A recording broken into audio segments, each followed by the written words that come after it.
In counseling services, we see a vast array of students with a number of different issues. So we see a lot of students with just adjustment issues that are coming to college and for the first time trying to figure the campus out and campus life and some of the challenges that come from the academic rigors of being a student. We also have seen an increase in growing trends of more chronic and severe mental health issues like major depressive disorder, generalized anxiety disorder, bipolar disorder. So we see a vast array of student needs. So in my prior experience on other campuses, as well as being kind of tapped into the national trends, it really mirrors the trends of the nation as well. Growing trend of a lack of resilience. So students are more tapped into other people and communication, right, through instant kind of texting and different technological advances that we've made. However, it has kind of created a gap of the ability to face some of those challenges on their own.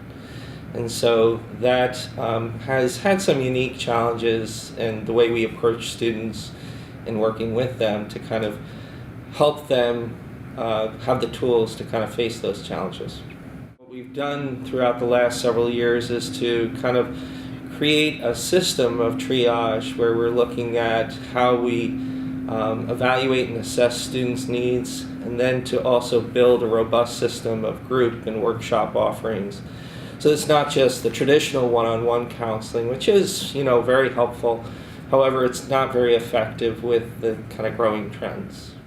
So this semester we're piloting a program called TAO, Therapy Assistant Online, and utilizing more online resources to help, again, with the kind of reaching out to students where they're at. So Therapy Assistant Online has modules that, again, address the varied needs that we see. They also have mindfulness libraries, anxiety, depression, resiliency modules that the students can access on their own, as well as be prescribed by their clinician.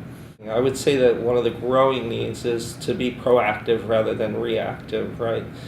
So things like gatekeeper training for suicide prevention, right? So there's something called QPR and question, persuade, and refer. And this now can be done. Back when I was certified, it was all paper and, it had to be in person. But there are online resources for that where we can train the entire campus to be able to be advocates and to share the responsibility, which it really is rightfully done so throughout the whole community. So through faculty and staff and students, be able to really recognize some of the signs and symptoms, and then to be able to refer in an appropriate and efficient manner.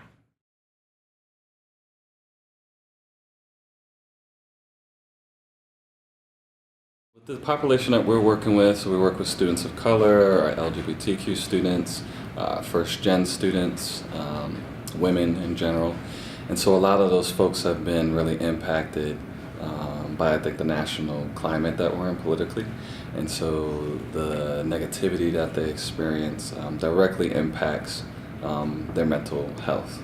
And I think the same is true for LGBTQ students and not feeling always like they belong, particularly at a Catholic institution where some people, students, staff, or faculty, in essence say that they don't belong or their identity is not valid.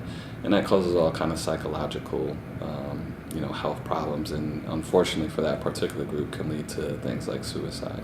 I think it feels more urgent now. I think it's probably always been there, but I think people are either calling out more of this behavior that is problematic, that has this mental health impact. So I think more people are voicing it. It might increase a little bit, but I really think it's always kind of been there, and we're just sort of paying attention to it now.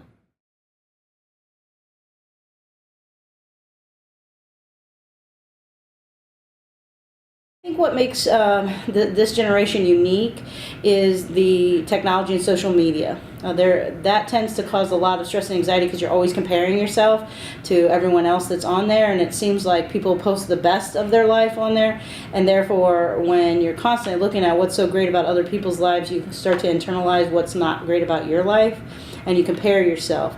So that's unique in this generation. No, I think mental health is a very serious issue right now. It's on the rise, and I think Xavier does a great job of providing resources. And I think it's going to, unfortunately, continue to grow. But the resources are there. If you could just get students, I think athletes sometimes have a hard time admitting that they may need some help. I think there's a big pride issue, and there's a stereotype within athletics that I'm tough and I don't need help.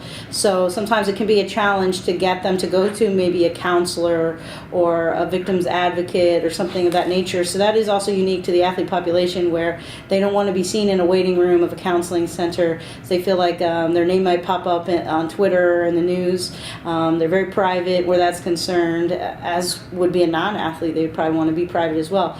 But I think there's that stereotype that athletes should be tough and shouldn't need to ask for help, and so that's also unique. But I think as time has gone on, Xavier's done a good job of promoting all the resources and letting students know it makes you better and stronger for getting help. So that's something that we talk about with the student athletes all the time, is utilizing the resources that are there to help you be successful.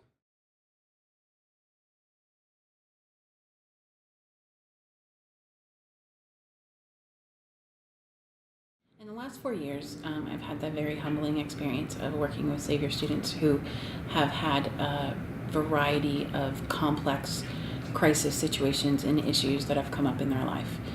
And that is not something that you can check at the door of a classroom. It impacts their whole life. The complex situations are everything from mental health and physical health issues, food insecurity, lack of support from family or guardians, if any at all. First generation students who aren't exactly sure of what college is all about or how to succeed in college, as well as individuals who may have gender-based violence situations happening